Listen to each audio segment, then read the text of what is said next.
کیا فکر تھی؟ اللہ اکبر. کہا کیا ہوا؟ کہا جو حضور صلی اللہ علیہ وسلم کے سامنے جو ہماری حالت ہوتی ہے گھر میں نہیں ہوتی ہے، یہ تو نفاق ہے. اور ابو بکر نے فرمایا مجھے بھی ایسے ہو. اب وہ بھی رونے لگے، دونوں رونے لگے. فوراً حضور صلی اللہ علیہ وسلم کے پاس چلے گئے اور اپنا حال بیان کیا. فرمایا یا حنظلہ ساعۃ ساعۃ، جو میرے پاس یعنی حضور صلی اللہ علیہ وسلم کے سامنے جو آپ لوگوں کی جو کیفیت ہوتی ہے، اگر باہر بھی وہی کیفیت رہے گی تو دن میں فرشتے مسافہ کرنے آئیں گے، وہ وہاں نہیں رہے گی. صحابہ نے کہا ہم نے حضور صلی اللہ علیہ وسلم کو جب قبر مبارک میں ڈھالا، ابھی مٹی ہمارے ہاتھوں میں لگی تھی کہ ہم نے اپنے اندر حال کو متغیر پایا، اس میں تبدیلی پائی. ابھی حضور صلی اللہ علیہ وسلم نقل نہیں کر گئے کہ صحابہ میں جو کیفیت تھی فوراً وہ اس میں تبدیلی آ گئی. اس لیے جو صحبت ہے اس کا کوئی متبادل نہیں ہے. صحبت اولیاء، صحبت صلحاء، صالحین کی صحبت، اس کا کوئی متبادل نہیں ہے. صحابہ بھی اسی لیے کہتے کہ وہ اس صحبت میں رہے. اور پھر اس کے بعد ہر زمانے میں جو ہے صالحین من النبیین و صدیقین و شہداء و صالحین، صالحین ہر زمانے میں رہیں گے اور صالحین سے یہ دنیا کبھی خالی نہیں رہے گی. اور صالحین کی صحبت جو اس میں ملتا ہے وہ اور نہیں ملتا. تو غرض یہ کہ کیا فرمایا؟ آقا کو ڈھونڈو قرآن کے پاروں میں. آقا کو ڈھونڈو قرآن کے پاروں میں. اب کیا کرنا ہے؟ اب کیا کرنا ہے؟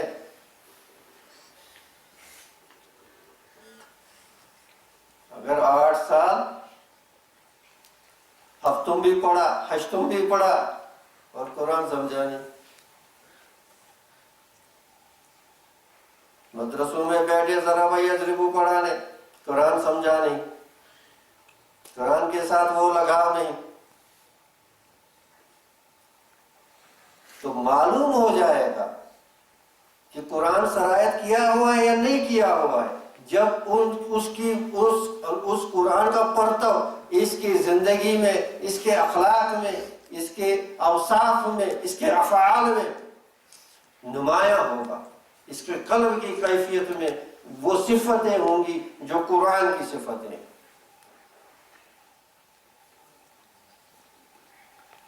تو قرآن کس کا کلام ہے؟ غنی کا کلام ہے. اس میں گنا ہے. دنیا کو بھول جاؤ، اللہ سے لو لگاؤ. دنیا کو بھول جاؤ، اللہ سے لو لگاؤ.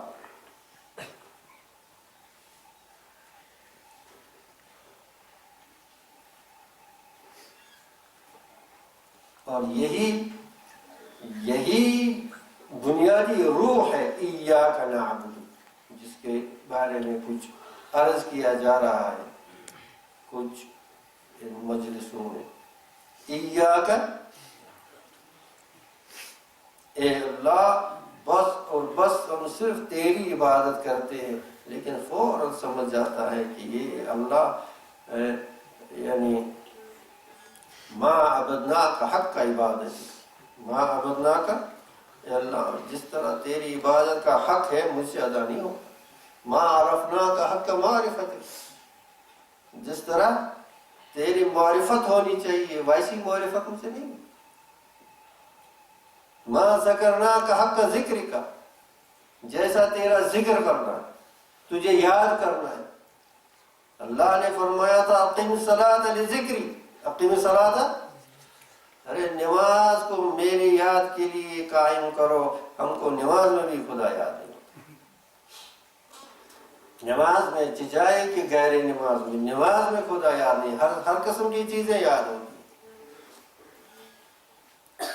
اس لیے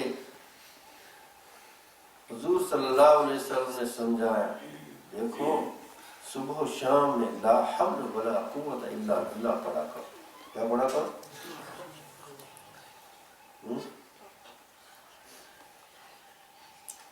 والے تو پڑھتے ہیں لیکن سمجھ کر نہیں پڑھتے، دل سے نہیں پڑھتے. لا حول ولا قوت الا باللہ، کوئی نیکی نہیں کر سکتا اور کوئی بدی سے بچ نہیں سکتا اللہ کی اعانت، مدد کے بغیر. ہر موڑ اور قدم پر اللہ سے مدد مانگو. لا حول ولا قوت الا باللہ. سعید الاستغفار ضرور پڑھا کرو. اللہم انت ربی، اللہم انت ربی لا الہ الا انت خلقتنی. اے اللہ تو میرا رب ہے، تو نے مجھے پیدا کیا. انت وانا عبدک، میں تو ایک عاجز، محتاج، کمزور تیرا بندہ. اللہم انت ربی وانت خلقتنی وانا عبدک وانا علی عہدک ووعدک ما استطعت. اور اپنی حیثیت کے مطابق، اپنی طاقت کے مطابق اب تمہیں اپنے عہد و پیمان پر.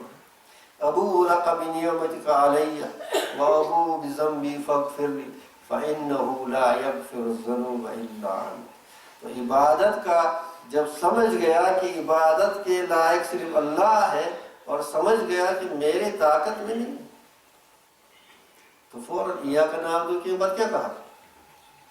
ایاک نستعین. اللہ تو ہی میری مدد فرما، میری طاقت میں یہ نہیں ہے. میں شیطان کے آگے بھی کمزور، نفس کے آگے بھی کمزور اور دنیا کی ان حوادثات کے آگے بھی کمزور. تو میری استعانت کر، میری اعانت کرے مولا کریم. مجھے عبادت کرنا سکھا دے، مجھے بندگی سکھا دے. ہمیشہ مجھے بندگی بندہ ہی رہ کر، بندہ ہی کی حیثیت سے اس دنیا میں تو رکھ، کیونکہ بندگی سب سے بڑا اعزاز ہے. بندگی سب سے بڑا اعزاز ہے. یہ کرامات اور دوسری چیزیں یہ بڑی چیزیں نہیں ہیں، بڑی چیزیں عبودیت ہے. اللہ کا بندہ بننا صحیح معنی میں. لقمان علیہ السلام کے بارے میں آتا ہے، غلام تھے کسی کے. اب کسی نے خریدا تو مالک نے کہا اچھا بتاؤ کیا کھاؤ گی؟ کہا حضرت جو آقا کی مرضی. اچھا کہاں سوؤ گی؟ جی جو آقا کی مرضی. کیا کھاؤ گی؟ جو آقا کی مرضی. بندگی اسی کو کہتے ہیں. بندگی ایک نوکر ہوتا ہے، ایک غلام ہوتا ہے. اور بندگی عبدیت کا معنی غلامی ہے، نوکر کا نہیں ہے جو 10 سے 4 بجے تک حکومت کی ڈیوٹی کرے گا یا کسی اور چیز کا جس کو نوکر کہتے ہیں. نہیں، بندہ جو آقا کا حکم ہو. اب ایک بار مالک نے دے دیا خربوزہ، کس کو؟ لقمان علیہ السلام. اور کھا رہے ہیں، اس مزے سے کھا رہے ہیں. مالک کے منہ میں پانی آ گیا. کہا یہ اتنا میٹھا خربوزہ، کہا ایک مجھے دے دو، اس کا ایک ٹکڑا مجھے دے دو. دے دیا. اور اس نے کبھی چکھا نہیں، وہ اتنا کڑوا تھا، اتنا کڑوا تھا، اس کی الٹیاں آ گئی. کہا یہ لقمان تو یہ کیسے کھاتا؟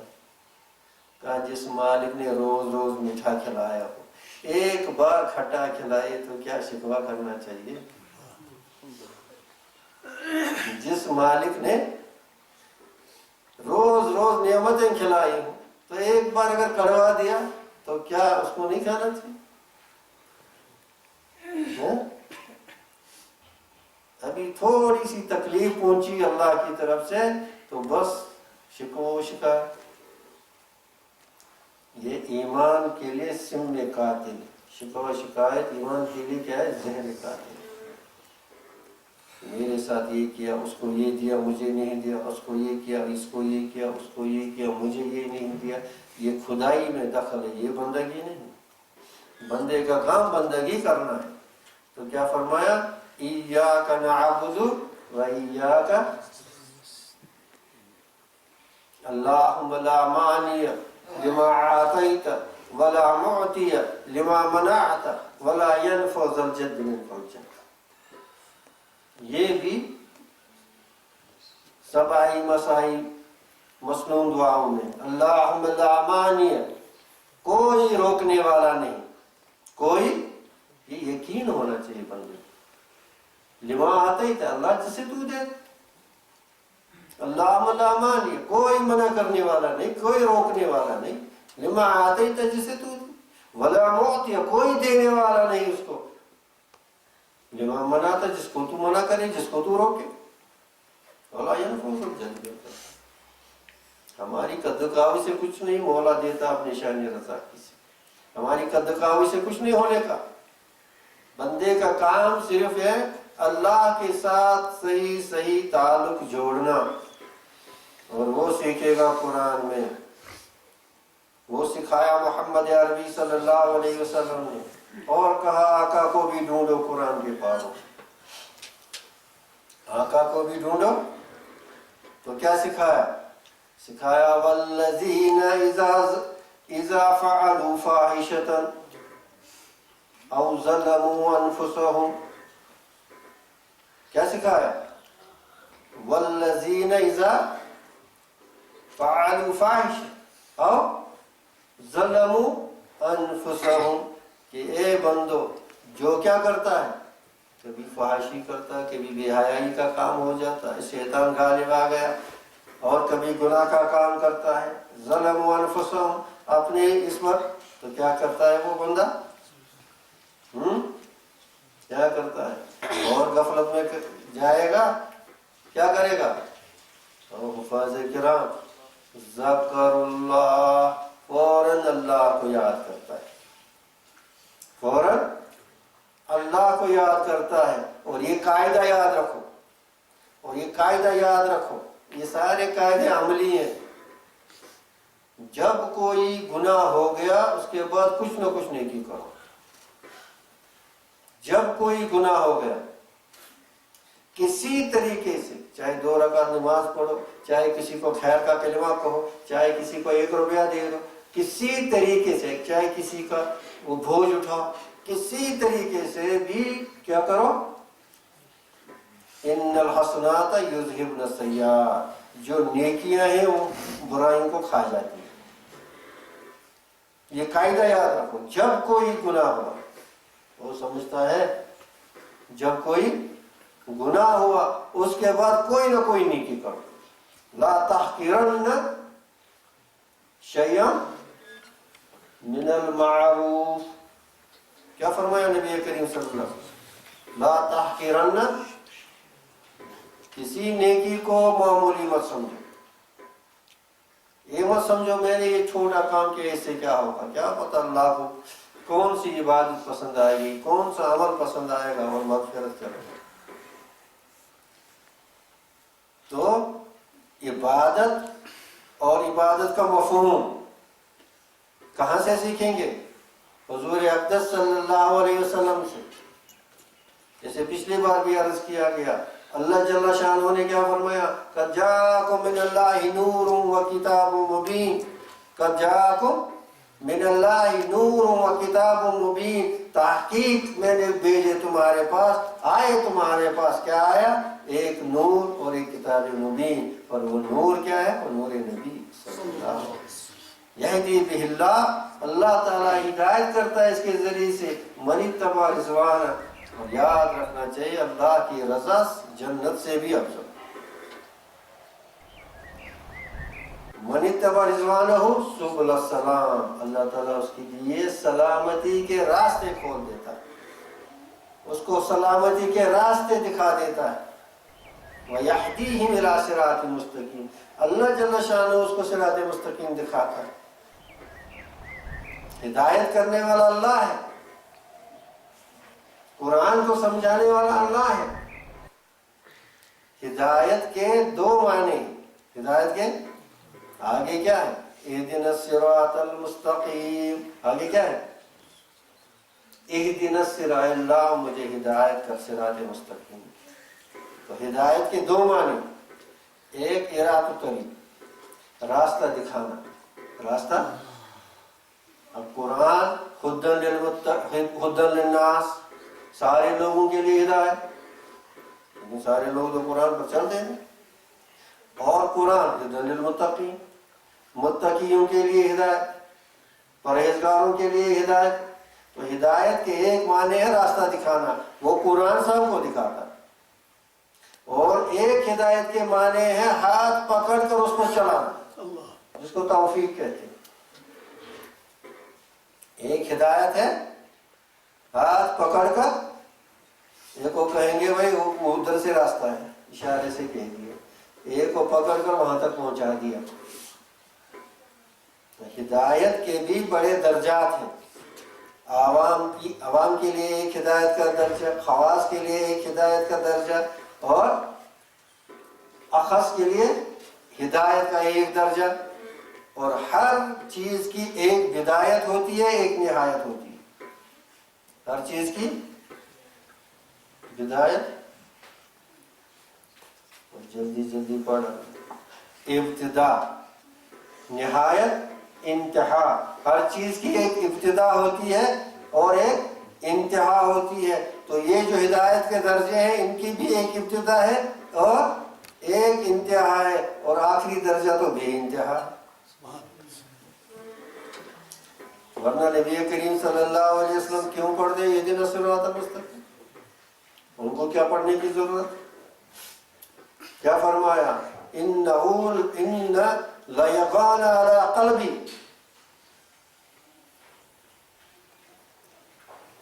ان لیغان علی قلبی فاستغفر اللہ 70 مرۃ فی اللیل والنہار، کما قال علیہ الصلوۃ والسلام. میرے قلب مبارک پر اللہ کے نبی صلی اللہ علیہ وسلم فرماتے کہ ایک گین ایک ہوتا ہے این اور ایک ہوتا ہے گین. این اور گین میں کیا فرق ہو؟ این اور گین میں کیا فرق جی؟ چلو معلوم نہیں ہے. نقطہ ہوتا ہے، نقطے کا فرق ہے. تو فرمایا میرے قلب مبارک پر ایک گین ہوتا اور میں دن بھر 70 مرتبہ اللہ سے استغفار کرتا ہوں، 70 مرتبہ. تو یہ تو الگ بحث ہے. علماء کرام نے فرمایا حضور صلی اللہ علیہ وسلم کا درجہ برابر بلند ہوتا رہا. جمود جو ہے، یہ جمود سمجھتے ہو؟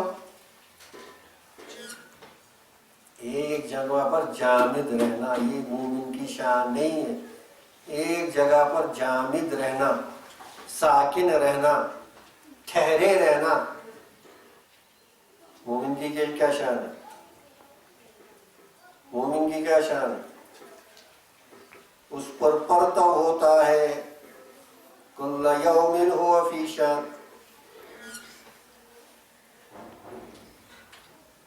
کس چیز کا پرتو ہوتا ہے؟ کل یوم، کیا ترجمہ ہے؟ کل یوم ہوا فی شان، ہر آن نئی شان. اللہ جل شانہ کی ہر آن نئی شان، مومن کی بھی ہر آن نئی شان. اللہ جل شانہ کی ہر آن نئی شان، مومن کی بھی ہر آن نئی شان. اور جنت میں بھی یہی ہوگا. خوب سمجھو، جنت کی کوئی انتہا نہیں ہے، اور جنت میں بھی برابر مومن کی شان ہر آن نئی شان. ورنہ جنت میں مومن بور ہو جائے گا اگر ایسا نہیں، اگر وہاں بھی جمود ہوگا. اگر کوئی روز گشتابہ کھائے گا، وہ اگلے دن کہے گا ہاں کدھر ہے.